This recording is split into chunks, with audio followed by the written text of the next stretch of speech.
Ternyata bapak-bapak yang dulu tak lihat diam berdiri di teras rumah, itu sekarang adalah aku. Nah, sifatnya ibuku yang sebelumnya sama setelah 2019 beda 180 derajat. Yang dulunya orang ini selalu mengutamakan keluarga, nah sekarang dia mengutamakan selingkuhannya. Kapan iki mari? Nanti Tuwek lho. Ojo kapan rabi? Ojo wis tuwek lho. Kator ya, diopo ya? Tipsimu lho marekno. Selamat datang di Podcast Exit. Podcast Exit, masa lalu milik kita. Bersama saya Firza Falaza. Dan saya Bian Brilianti. Kita kembali lagi dalam episode hari Senin, teman-teman. Selamat memulai aktivitas di minggu yang padat ini. Betul. Ya. Ini mulai masuk Februari. F-nya Valentine. V. Kok iso F-nya apa? Biasanya D-nya apa? D-nya dancuk. Oh, no. Februari F-nya apa? Fuck you bitch. Ya. Terima kasih untuk seluruh Ultras Buntu yang masih support kita. Terima kasih mendengarkan, memberikan pertanyaan karena di setiap hari Senin kita mempersilahkan kalian untuk bercerita. Gitu. Oke, terima kasih buat teman-teman yang kemarin udah nonton podcast Exit Live di AADK. Acaranya seru banget Mas ya. Asik pol. Terutama sing iki fakta bapakmu tuh lucu banget. Terima kasih teman-teman dan kedepannya kita akan perbanyak lagi ya konten-konten seperti itu ya, gitu kan. Kemarin di Exit Live kamu menceritakan tentang bapakmu. Betul. Kan itu udah janji emang ke teman-teman gitu. Dan sayang banget ya kalian nggak datang ya. Nggak datang. Gimana hubungan anak dan bapak bisa mendal maneh. Di sparring Mbak nang kono Mbak ora. Iya. Oke, seperti biasa teman-teman, tim Exit sudah mengumpulkan pertanyaan atau curhatan dari kalian. Saya serahkan ke rekan saya yang satu ini, yang kecil ini. Anjay. Waktuku kecil aku nggak tahu yang nongol. Mungil. Ya soalnya kurang kenceng tadi Iya. kecil lah. Mas Firza, jadi ini cerita-cerita yang kita kumpulkan menghabiskan energi ya. Jadi waktu saya baca, saya berderai air mata karena ya apa yang ngomong ya, bingung aku. Tak waca langsung ya. Iya. Tisu rek tolong rek. Suwi gak iki.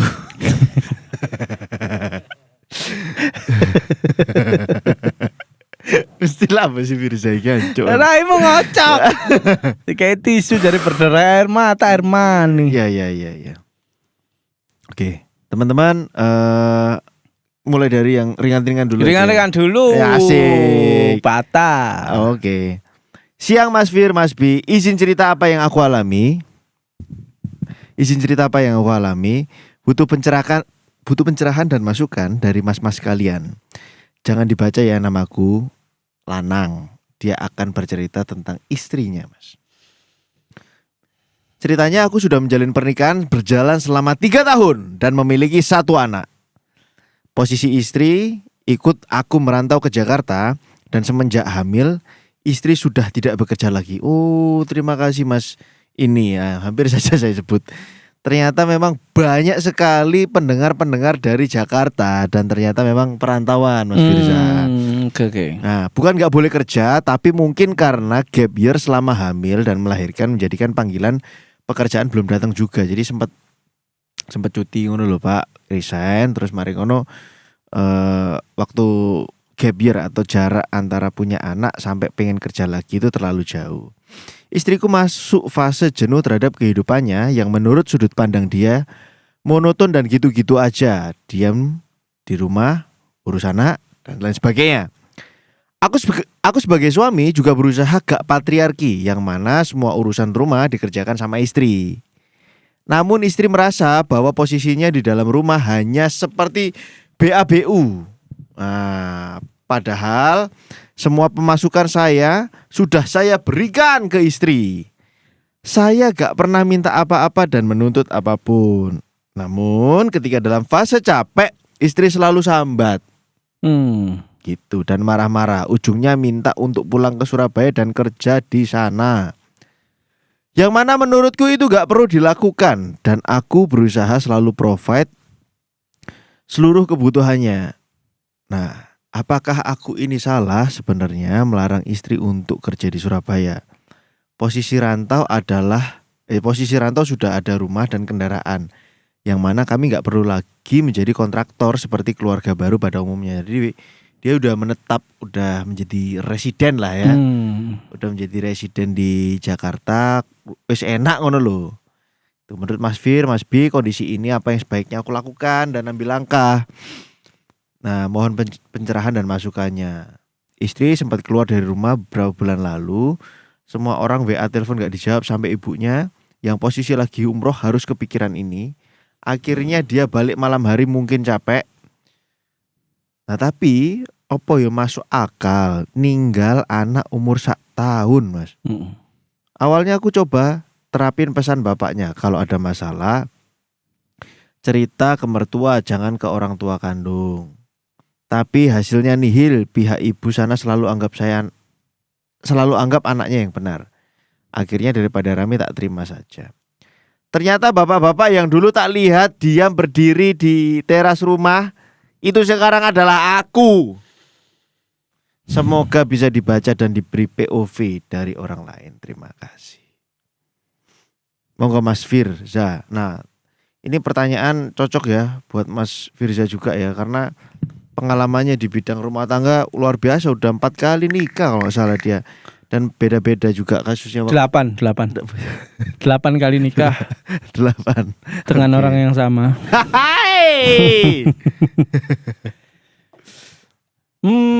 Istri merasa menjadi ibu rumah tangga seperti babu. Ya kalau dari sini mungkin ini Mas yang perlu diperbaiki sepertinya referensi dari istrinya gitu. Bahwasanya memang ada sebagian perempuan itu ketika di rumah mengurusi kebutuhan rumah itu tidak selayaknya babu gitu. Mungkin ini juga tidak bisa gak iso dipandang remeh gitu loh untuk ketakutan istrinya, karena menurutku ini semua tentang referensi gitu. Karena memang di era sekarang itu menormalisasi perempuan bekerja gitu ya. Yang dimana akhirnya untuk seorang perempuan yang di rumah tidak bekerja tapi ngurusi anak, ngurusi rumah, itu juga tidak bisa dianggap lebih rendah dari perempuan karir, wanita karir. Nah, bagaimana pola ini sampean jelaskan ke istri itu bahwa tidak ada yang lebih tinggi ataupun lebih rendah di keduanya. Sebenarnya ini berdua adalah hanya sebatas status. Menjadi rendah atau tinggi itu ketika masuk di kepala istrimu. Nah, ini yang patut dipelajari dulu. Apakah istrimu emang dari kecil yang dilihat itu ibu ya wanita karir, bapak ya berkarir. Oh gitu. Itu berpengaruh sih mas. Ya, itu mungkin pengaruh juga. Dia tidak punya referensi bahwa nek aku dari kecil sing ngurus ibuku babuku gitu, sing ngurus omah gitu misalnya. Nah, atau lingkungannya teman-temannya podo kerja, circle terdekatnya. Dia punya geng ya kan. Kok gengku wis dadi manajer, supervisor. Benar. Pasti ada triggernya gitu ya maksudmu. Jadi itu yang harus perlu dicari dulu sebelum berkomunikasi. Dan di samping itu juga kita harus bisa masuk ya, dan yang bisa masuk cuman sampean ya. Balik lagi aku nggak bisa masuk. Yo, masa ada pulang rumah tanggamu omong-omongan, Cak. Nggih WhatsApp wong papat tuh. Sing wedok men bojo wedok kan gak enak gitu. Terus kita juga harus lihat, sampean juga harus mencari Mas, apa yang keren di kepalanya dia tentang wanita karir. Apakah sebuah prestasi, pencapaian dan lain-lain. Nah, bisa nggak analoginya itu diganti? Kalau di kantor berprestasi, kalau misalnya di rumah akan sangat membanggakan melihat mendampingi proses anak untuk berprestasi. Nah, itu kan juga hal yang positif sebagai ibu. Jadi memang yang perlu dijadikan topik pembahasan adalah seberapa dalam kamu menyelami pikiran istrimu gitu sebelum mengambil langkah yang sesuai dengan keinginanmu ya. Menurutku seperti itu. Jadi mencari, menganalisa dulu referensi sampean diakei dulu gitu. Toh kalaupun pada akhirnya memang istrimu tidak kerasan atau tidak bisa menjadi ibu rumah tangga ya nggak apa-apa. Kan memang ada perempuan yang tidak diciptakan dengan kemampuan mengurus rumah, mengurus anak yang cukup membosankan bagi mereka gitu ya. Jadi ya ambil tengah ya, selagi istri mau bekerja dengan syarat-syarat tertentu, keluar rumah harus tetap menjaga marwah keluarga dan lain sebagainya ya. Menurutku itu sebenarnya nggak jadi masalah juga kalau istri nggak ngurusin rumah gitu. Cuman jauh sebelum itu lebih baik selesaikan apa yang ada di kepala istrimu dulu. Coba selami, ikutin. Menurutmu wanita karir itu keren apa sih? Nah, bagaimana kalau seperti ini gitu. Misalkan wanita karir tuh enak, banyak temennya gitu dan obrolannya produktif. Nah, bagaimana kalau kamu nganterin sekolah terus kan ketemu sama ibu-ibunya wali murid lain tuh. Nah, itu kan juga mendapat teman sambil bisa sharing tentang anak gitu. Nah, tergantung fokusnya di mana. Tapi ya banyak obrolan sih, banyak faktor ya yang membuat perempuan seperti itu. Mungkin dia merasa big goals-nya bisa dicapai kalau dua-duanya kerja, mungkin tentang finansial dan segala macam gitu. Kembali lagi aku nggak mau menghakimi istrimu ya, tapi aku mendorong kamu untuk mengetahui dulu apa yang terjadi sebenarnya, baru kamu mengambil keputusan, ngono loh Mas. Karena ketika kamu sudah mengetahui masalahnya, sudah mengetahui lapangannya, terus kamu tidak mengambil tindakan malah mengambil kredit Kalia gitu, itu menurutku akan membuat lebih tidak kacau. mungkin dong. Lah ya kan Moro-moro ngambil kredit Kalia. Lah kan makanya kacau kan lebih kacau sih. Ya Allah, Fir. Ya intine sing isine wis ana nang kalimat guring-guring mau lho Mas. Nek iki mek guyon tok ngono. Langsung nganggep yo PAD lho ono njukuk Kalia anggap yo. Masa gak gak apa-apa juga kalian tapi astagfirullahalazim. Dari Mas Pian. Ya.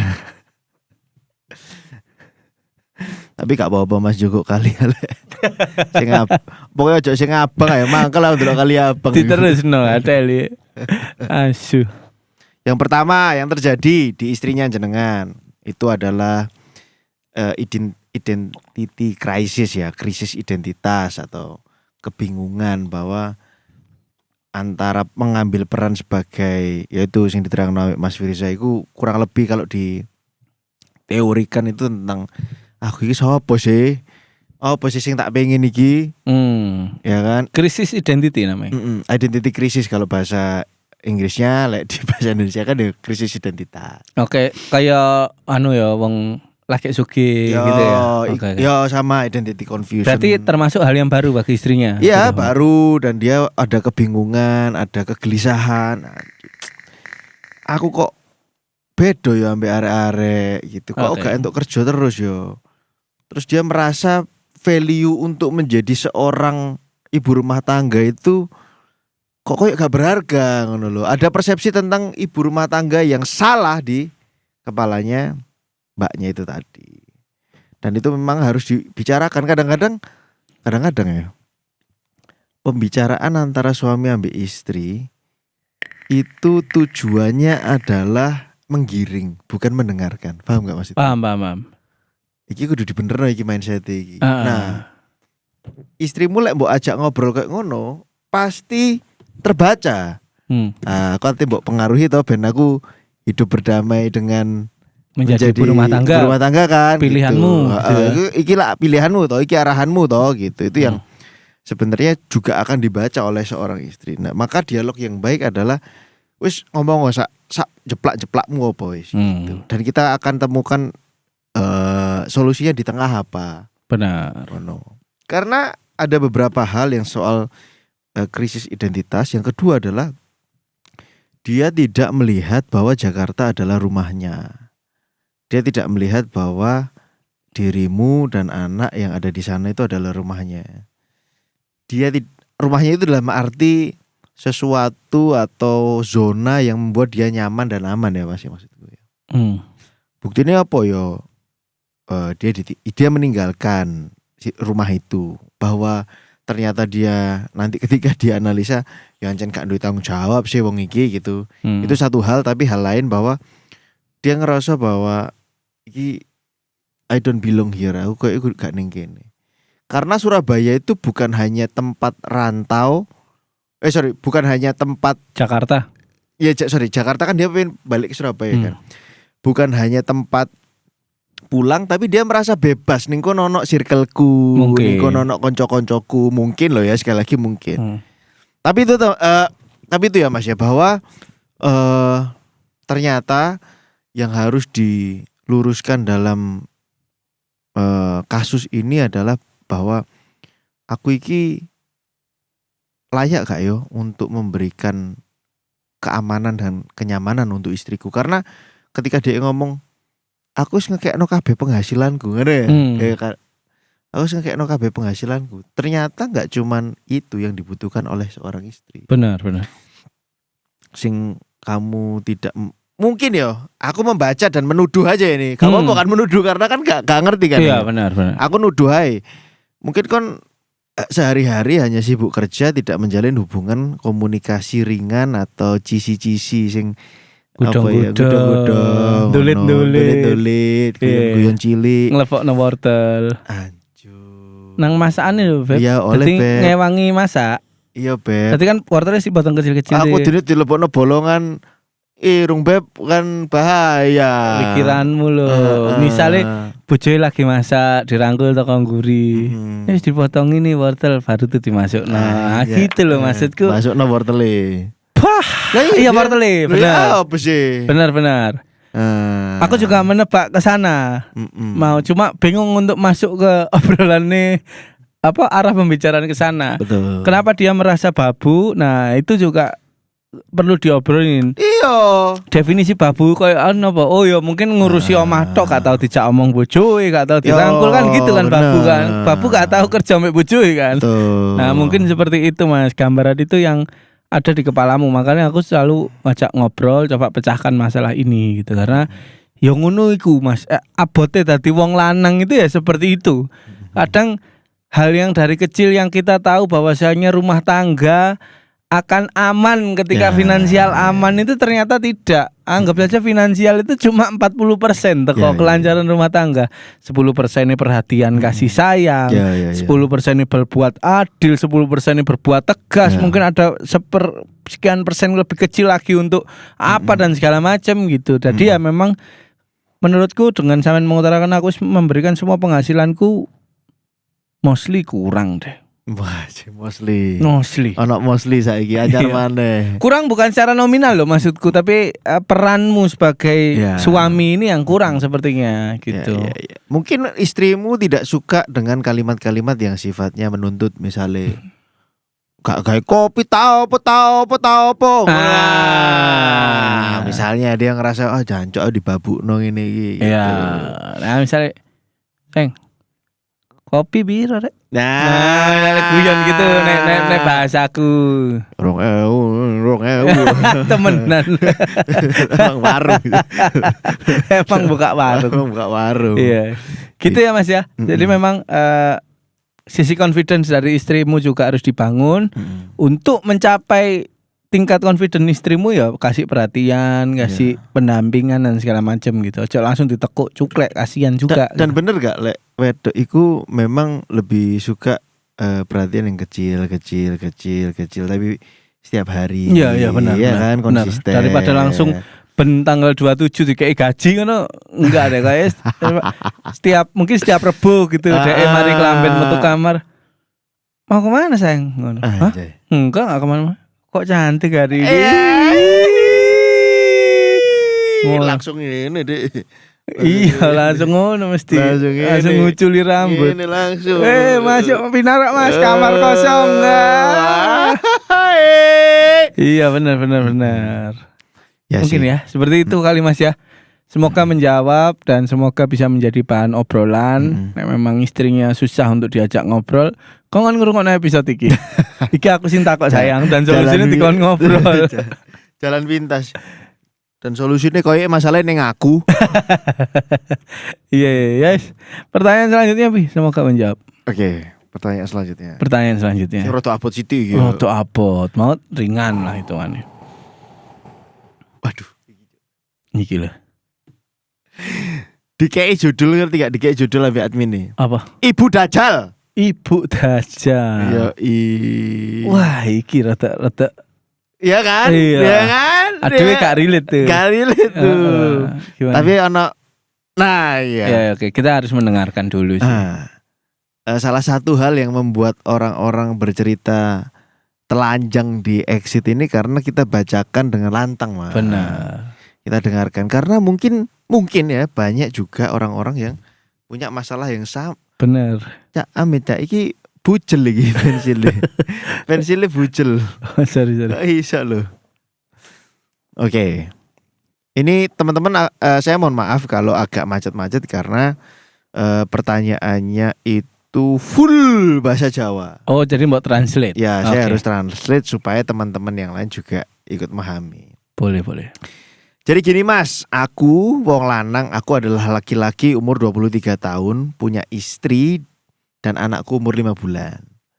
Singkat cerita, tahun 2019 di mana zamannya Covid, bapaknya yang dulu berkecukupan, ya kan, ono duwe, ono bisnis, ono apa, 2019 kabeh drop termasuk omah, mobil dan usahanya. Oke. Sumpah ya Covid iki seserem iku lho, banyak mengubah hidup manusia loh, Bro. Benar.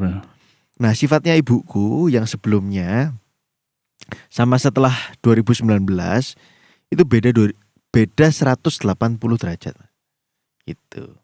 Yang dulunya orang ini selalu mengutamakan keluarga, nah sekarang dia mengutamakan selingkuhannya. Tuh. Serius sih. Serius. Oke. Pada tahun 2020 si anak ini tadi itu mulai bekerja. Nah, FYI arek iki ku anak tunggal. Cowok apa cewek? Cowok. Oke. Anak tunggal cowok. Bapak dulu berkecukupan, drop ya kan. Terus iki plot twist nanti di tengah. Drop terus habis itu ibu kerja, bapak kerja ngono. Paham ya? Akhirnya ibu cheating gitu. Ibu cheating. Di Akhirnya tempat kerjaiku. nah, ya. Mungkin iki sing diwedeni sampai pertanyaan masing pertama mau Betul. bojoe gak oleh kerja. terus lanjut. Oke. Jadi orang harusnya karena aku sudah kerja, mereka berdua udah nggak kepikiran untuk ngasih aku makan. Justru aku yang harusnya ngasih mereka berdua makan. Benar. Ibaratnya udah mentas gitu loh. Nah maksudku adalah kalau misalnya kamu maunya sendiri, urip sak penake dhewe, ojo mbok tunjukkan di depane anak istriku. Ibu iki lho, ibu kelakuannya ngewawur dan saenake dhewe, Mas. Oke, paham. Gak etis blas gitu. Nah, termasuk sifatnya yang seperti Dajjal. Itu salah satunya. Nah, yang dia mangkelkan adalah kok bapaknya sabar. Oke. Gitu. Dia punya ambisi untuk membuatnya bapaknya sadar, kemudian membuat mereka berdua berpisah gitu loh. Karena saking saknoe ambek bapake. Oke. Iki ibu iki wis dusone wis kakean.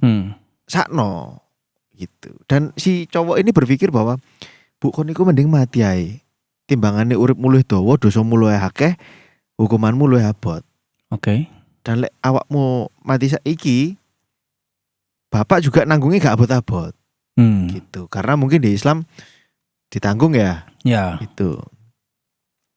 Nah, tapi bapaknya gak mau pisah karena alasannya wong tua iki gawe lapo, gawe apa sih ngono-ngono, cerai-cerai gawe apa. Nah, alhamdulillah awak dewi kita ini udah sinau mati.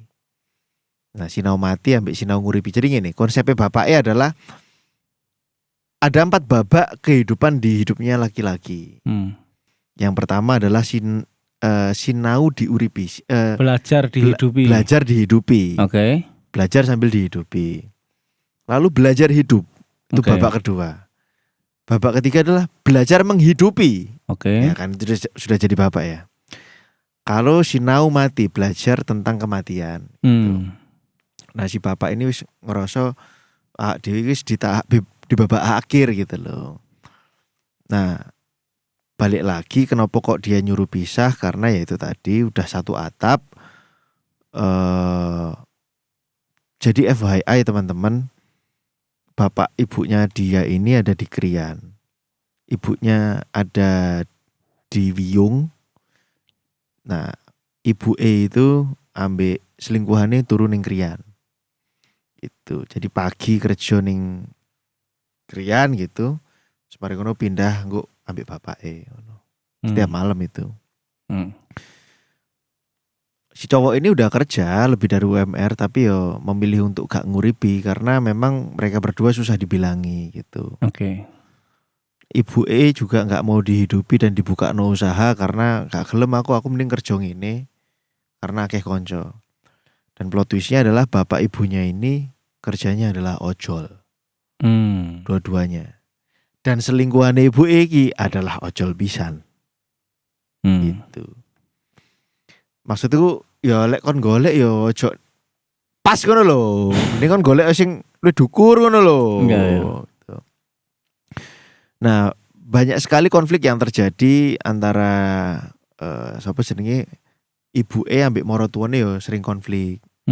Itu saben kunjungan ke putune ibu E ngerasa bahwa tangane anak iki ojo dilebokno ning cangkem, iki sarang bakteri. Lho gak apa-apa. Iku juga ngelatih lidahnya. Konflik-konflik ngono iku lho, okay. Nah, itulah situasi yang sedang berada di kepalanya dia. Oke. Dia merasa bahwa ya opo MS-ku gak iso dikandani, MS-ku koyo ngene. Terus mari ngono lek misale sapa jenenge ibu E iki dikandani dan si laki-laki ini ngelawan, si ibunya akan bilang ngerti ngono gak tak gedekno raimu ngono. Artinya kalau bahasa Indonesia ya, tahu gitu kamu gak tak gedein gitu. Aku yo gak pengen mbok gedekno, aku gak pengen mbok gedein gitu. Nah, konflik-konflik kayak gitu. Nah, akhirnya dia memilih untuk hidup sendiri, hidup ngekos bersama anak dan istrinya. Ya wis. Intinya piye carane memisahkan bapak ibunya. Karena aku gak tahan melihat situasi kayak gini gitu. Aku gak tahan lihat situasi seperti ini. Kayak gitu. Intinya Mas Firza. Si garai aku guyu mau apa? Aku durung nyebut jenengku ya Mas ya. Nama panggilanku Sutil. Teko SD, SMP, SMA sampai kerja aku diceluk Sutil. Matur nuwun Mas. Sutil, soto. Astagfirullahaladzim. Apaan astagfirullahaladzim? Iya, maksudnya iki lho kok ya sampai soto diuduk nggak sotil. Cerita aku astagfirullahaladzim ambil cerita nih. Iya, oke. Ibu dajal namanya anjir. Mas Sotil nyeluk ya kaen aja biyen Sotil sebenarnya duduk Sotil nek Sotil koyo imut cuk Sotil THIL nah Sotil Mas Sotil memang hal yang paling aku takutkan itu adalah aku ucapkan ketika siapapun ulang tahun gitu. Aku selalu berkata jangan menjadi tua yang menyebalkan. Jadi kalau aku saran nih Mas Sotil, fokus sama keluargamu deh. Fokus sama keluargamu. Kalau memang kamu tidak kuat dengan situasi itu, kamu sekarang punya rumah, kamu sekarang punya anak, punya istri gitu. Ya lebih baik balik ke sana. Bagaimana caranya tontonan yang kamu lihat yang membuat mentalmu bergejolak terus ini tidak terjadi di sini, atau setidaknya apa yang dialami Sotil ini tidak dialami anakmu. Fokus ke sana, jangan fokus terhadap hal-hal yang tidak bisa kamu kendalikan. Seperti cinta orang tua, keputusan orang tua itu nggak bisa dikendalikan, itu di luar kuasa. Ada baiknya kita mengikhlaskan karena ya sinau mati. Mereka sudah menuju ke sinau mati gitu. Mereka udah tahu, mungkin bahwasanya waktunya sudah tidak lama lagi. Kebijaksanaan seseorang untuk memilih itu adalah sebuah anugerah. Aku ngerti api mati, aku tak apa ya, sholat tak mendekatkan diri tak nakal itu sebuah anugerah, pilihan itu sebuah anugerah. Jadi kalau dipaksa Mas Sotil, apakah aku memilih ini untuk mereka berpisah? Janganlah.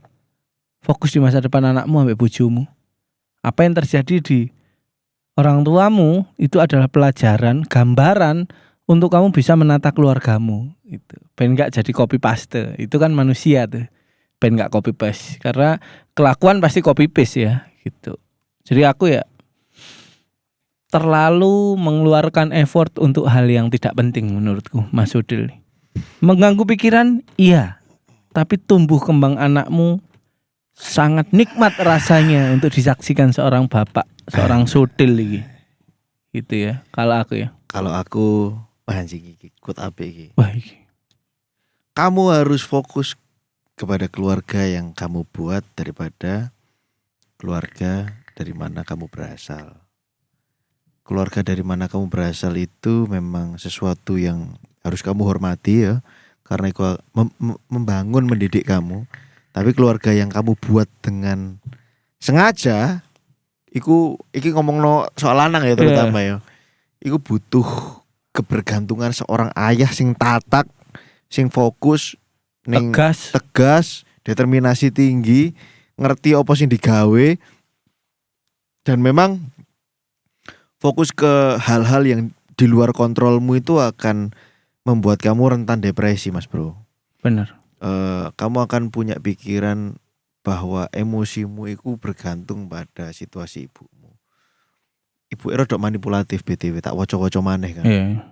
Jadi Ya pastilah, orang cheating pasti manipulatif. lebih dari 5 kali bisa. Iya. Terus ibu iku ngomong ning istrinya, ning mantune, makasih ya sudah membuat hubungan ibu sama anak jauh. Jadi dolinan kambing hitam. Oke. Iya, sih. Tipikal kayak ngono lah sih. Iya. Nah, sorry to say bahwa bener katanya Mas Firza, quotes-nya Adriano ya itu ya. Apa tuh? Orang tua itu lebih cepat ditunggu matinya daripada ditunggu berubahnya. Iya benar. Gitu. Iya, Adri juga pernah. Bahwa ada orang-orang yang memang butuh fokus energimu, terutama keluarga kecil iki. Keluarga kecil iki ku gak ngerti bahwa orang tuamu akan seperti itu, ya kan? Yang tahu adalah kamu, yang mereka tahu adalah kamu, yang mereka tahu adalah bapaknya.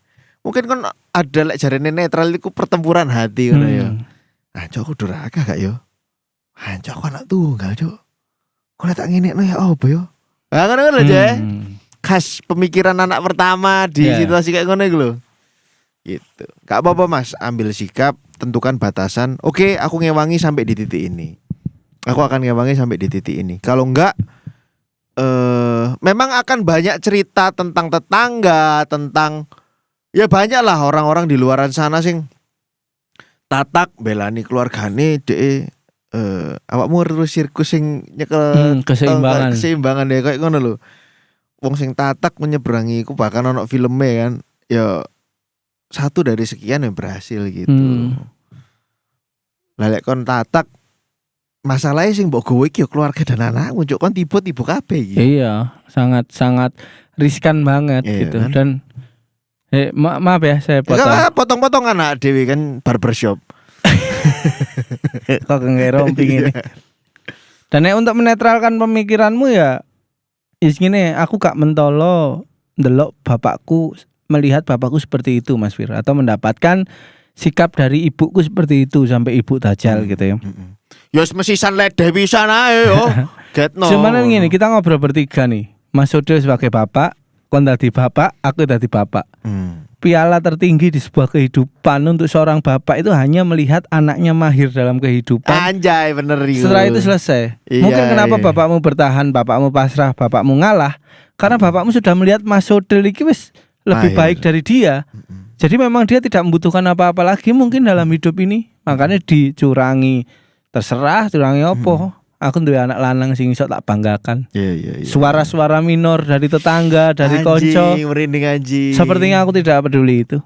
Karena aku ndelok anakku lho, Sodil iku lho. Ya, Til. Senden wajan niku. Anakku tuh. Masih ora ini gupak kunir kabeh iku. Tapi itu anakku. Iya. Dan aku akan mati dengan tenang saat dia mahir dalam kehidupan. Nah, itu loh. Makanya coba pemikirannya dipindah ke sana gitu. Jadi nggak usah ngurusi bapakmu dicurangi lagi. Ya temani mereka yang menjadi korban, dampingi. ajak main, bangun komunikasi yang baik gitu, tanpa harus menyelesaikan masalah mereka ya. Ya, Karena ya, mereka ya. sendiri nggak mau menyelesaikan masalahnya sendiri. Mungkin dari aku itu. Ya bener tuh, itu bahasan episode awal ya gak salah soal mahir dalam kehidupan bahwa wong tua itu impiannya adalah dulu anaknya mahir jo, berselancar menghadapi Sosialisasi bagus, Yoi. karir sampai teman-teman syukur-syukur bikin usaha Bener. apapun itu gitu. Berfungsi Berfungsi. di masyarakat ngono. Dan jawabannya kira-kira itu Mas Udil, bahwa gendeng sih lek awakmu enggak, maksudku kita valid. Gendeng-gendeng wong juk ada Enggak, kita valid jawab ini karena kita berada di posisi yang sama. Iya benar. Gitu. Cuman beda gender aja gitu kan. Bagaimana kalau bisa ya tanya ke bapakmu kok iso seikhlas ini? Apa penyebab ini semua? Nah, itu menurutku lebih efektif ya obrolanmu, karena bisa kamu terapkan di rumah tanggamu gitu. Oh, loh. aku duwe saran, Mas. Wah, boleh. Ditemu mbek ibuku ae. Ya Allah. Hah? Ya Allah. Iya. Iya kan? Bisa jadi. Kok biyen niku tatak pisah iku ya apa ceritanya? Exactly Exactly confident. confident. Oke. Dirasa itu cukup ya. Cukup ya. Maksudnya ya. Daripada terlalu melebar kok ngurusi honger sup sampai honger SDA iki kok ya.